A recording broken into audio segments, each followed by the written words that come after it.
For all the success and spin put on the Apollo moon missions in the late 1960s, NASA has never fully answered the question, why have they never returned to the moon?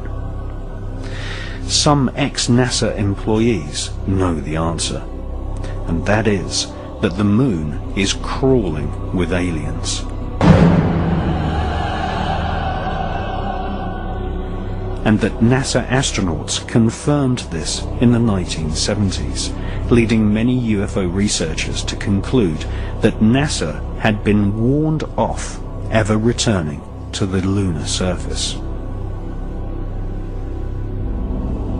UFO activity on the moon was nothing new to the ex-Nazis who engineered the Apollo moon missions. For centuries, astronomers all over the world, including Nazi Germany, had been reporting UFOs flying over the lunar surface. The Lunar Anomalies Report was commissioned by NASA in the years preceding the famous Apollo missions in the late 1960s. For more than 3 years, NASA financed several research scientists to collate a catalogue of anomalous lights which had been reported on the lunar surface by leading astronomers and scientists since the Elizabethan era. In 1968, the public version of the NASA research was published under the title Document R277. This public version of NASA's survey of lunar UFOs included nearly 600 strange events which took place between the years 1540 and 1967. This official NASA catalogue of strange lunar UFOs included reports from some of the world's most famous astronomers. For example, NASA included a report from the brilliant French astronomer Jean Cassini, who reported seeing a white cloud hovering over the lunar surface in 1671. Another report suggested that the moon had an atmosphere when 2 astronomers reported lightning above the lunar surface on May the 18th, 1787. Just 1 month before, in the same year, 1787, the man who discovered Uranus, one of the pioneers of modern astronomy, Sir Frederick William Herschel, claimed to have observed several bright lights traversing across the lunar surface. Small luminous orbs of light, commonly referred to as luminosities, have been reported on more than 200 occasions. In February 1877, a streak of white light was observed for more than 1 hour. On April the 23rd, 1915, a beam of light was seen inside the Clavius crater. One of the UFO hotspots on the lunar surface is the Plato crater, where literally dozens of luminous orbs of light have been reported by astronomers. In addition to luminous UFOs on the lunar surface, NASA recorded the existence of mysterious shadows. In 1882, near the Aristotle area of the lunar surface, several dark shadows were seen. On September the 13th, 1959, astronomers were unable to photograph the lithosphere area of the lunar surface due to a large dark mass obscuring the terrain. And on September the 11th, 1967, Canadian astronomers reported a black cloud with violet edges floating across the Sea of Tranquility, the exact area chosen by NASA for the first Apollo moon landing in 1969.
Previous to the publication of the anomalous lunar report, in 1965, NASA launched Operation Moonblink, a project involving top observatories all over planet Earth.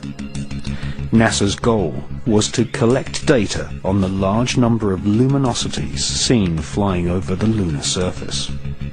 Operation Moonblink also investigated various large structures which had been photographed by unmanned NASA satellites.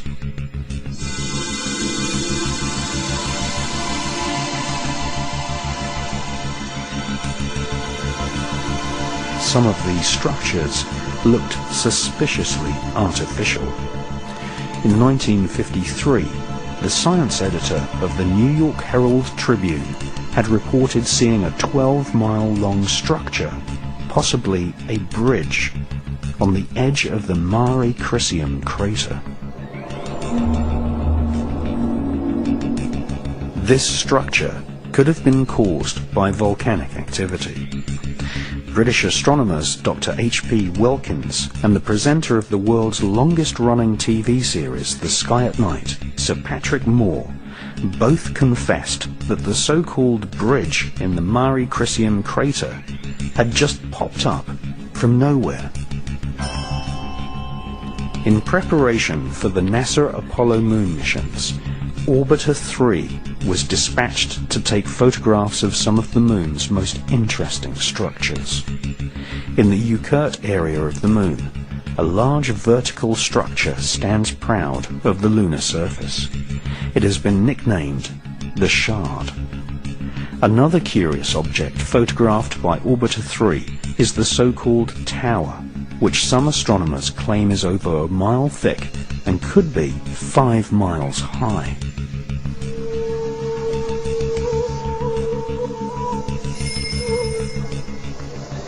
After looking carefully through hundreds of NASA photos returned to Earth by Orbiter 3 and its predecessor, Orbiter 2, American author George Leonard published a book called Somebody Else is on the Moon. George Leonard presented many photos in his book, some showing very long tracks in the lunar dust, tracks which he said had been made by aliens.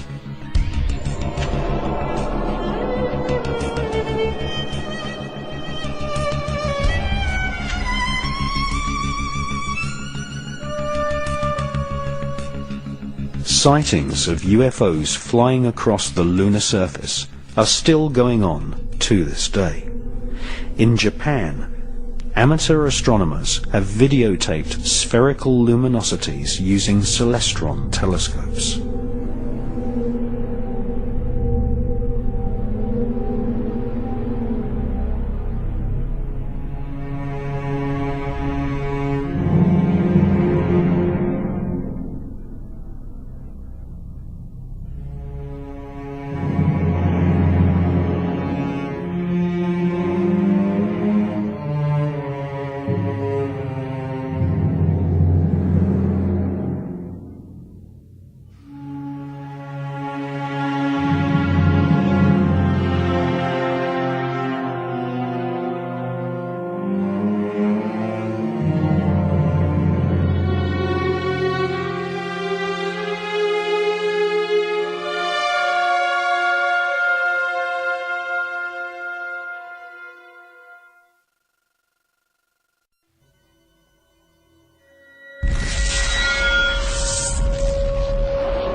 NASA's investment in studying UFOs on the moon was money well spent.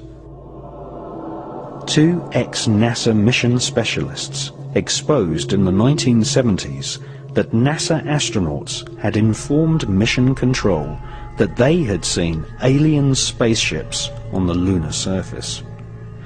In 1976, an ex-NASA employee, Otto Binder, accused NASA of censoring transmissions from the Apollo astronauts by switching to secret radio frequencies and using code names for UFOs.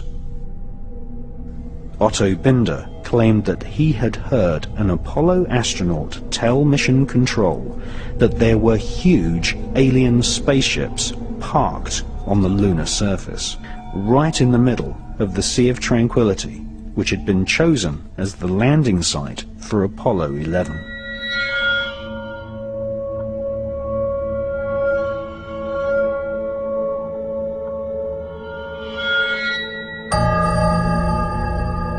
That's one small step for man, one giant leap for mankind.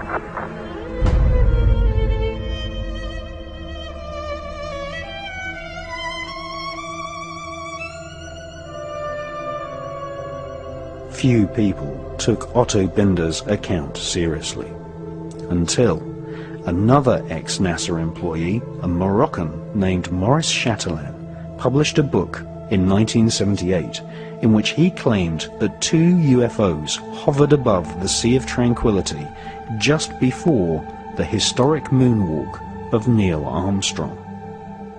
Maurice Chatelain was a NASA insider. He invented many of the radio and radar communication systems for the Apollo missions. He had 11 patents awarded for his inventions and had a high-level NASA security clearance, able to talk freely with senior NASA officials. In his book, he quoted radio transmissions between Apollo astronauts and Mission Control. According to Maurice Chatelain, the astronauts informed NASA that there were alien spacecraft lined up on the far side of a nearby crater, observing the historic moonwalk of Neil Armstrong. During his time working on the Apollo space program, Chatelain learnt that aliens not only exist, but that they have had a major role in shaping, and in some cases destroying, civilization. The title of Maurice Chatelain's book proves he was in no doubt that aliens had invaded planet Earth in the past.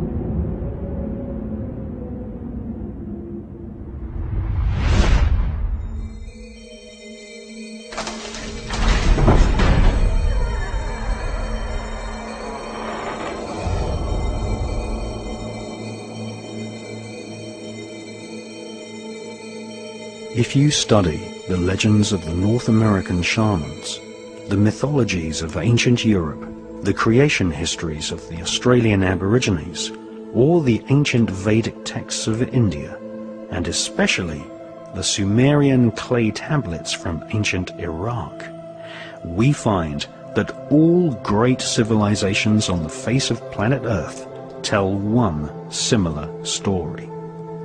That is, in the distant past, people from the stars visited planet Earth and displayed fantastic technology. Sometimes they genetically engineered humans. Sometimes they directly interbred with humans.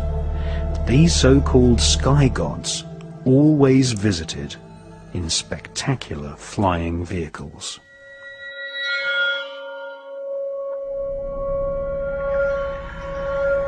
And the watchers from the sky saw the daughter of man were beautiful. and they bred with them. And the children were giants, who become rulers, not of human flesh.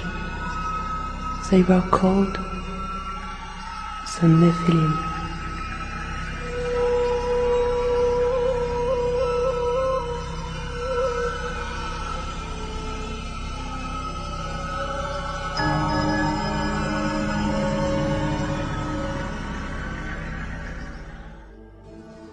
The most ancient written texts on planet Earth date from the Indus Valley and make up a corpus of works called the Vedas. The Bhagavad Gita is an ancient Hindu text which is at least 5,000 years old. This epic mythology inspired the character known as Darth Vader in the Star Wars movies.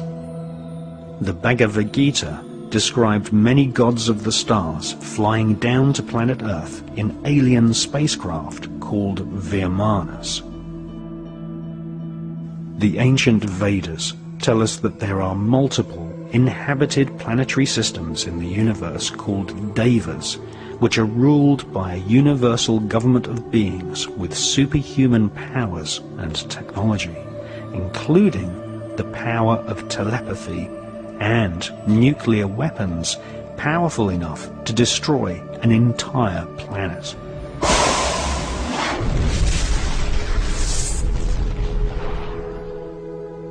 The Hindu legends tell us that the Vimanas were like flying saucers, which had stealth technology, able to make themselves invisible, and were able to detect enemy craft at great distances using a form of psychometric radar.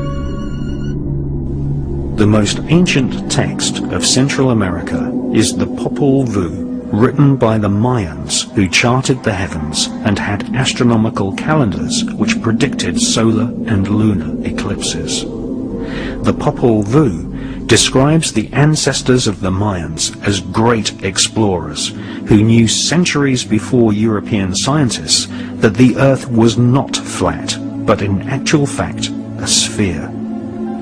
The Popol Vuh mentions a great god-king called Quetzalcoatl, who is depicted as a flying serpent.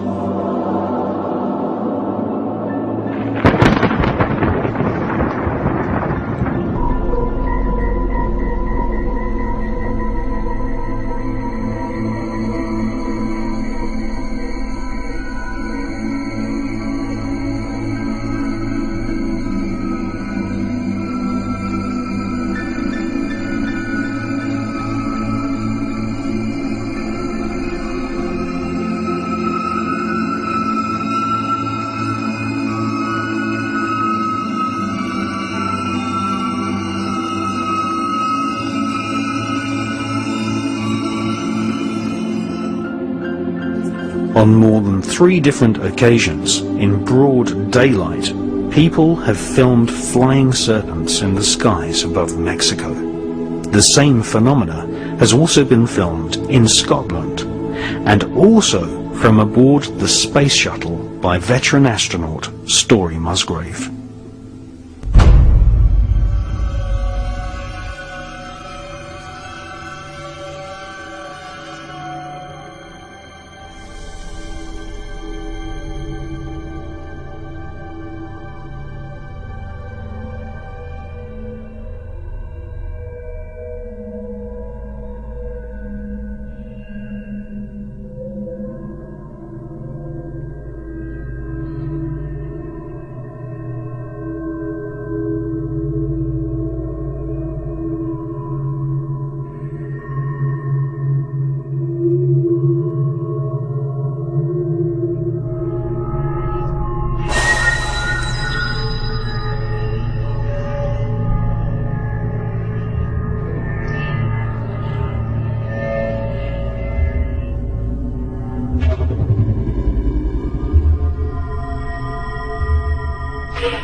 These flying serpents have often been seen surrounded by spherical UFOs, which are often metallic in appearance.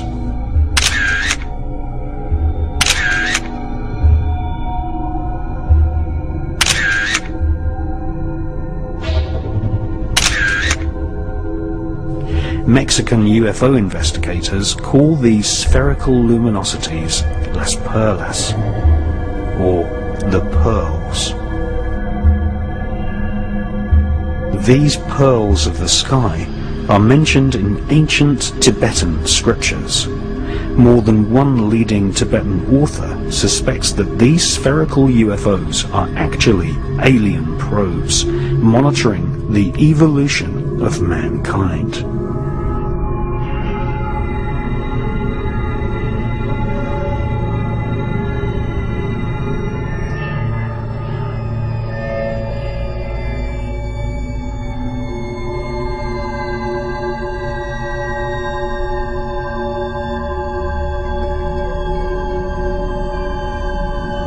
These small spherical UFOs, which are the most common type of UFO filmed in the skies worldwide, are described in the ancient Buddhist text known as the Cantua. The Cantua describes the exact same spherical UFO phenomena which has been filmed in the skies above London, in Scotland, the south of France, and also many times in Mexico.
According to self-styled Tibetan mystic and British author Cyril Hoskin, Tibetan Lama Minya Donga told disciples that a group of Tibetan lamas had established communication with space gods who said that they were watching Earth in the same way as humans watch animals in a zoo.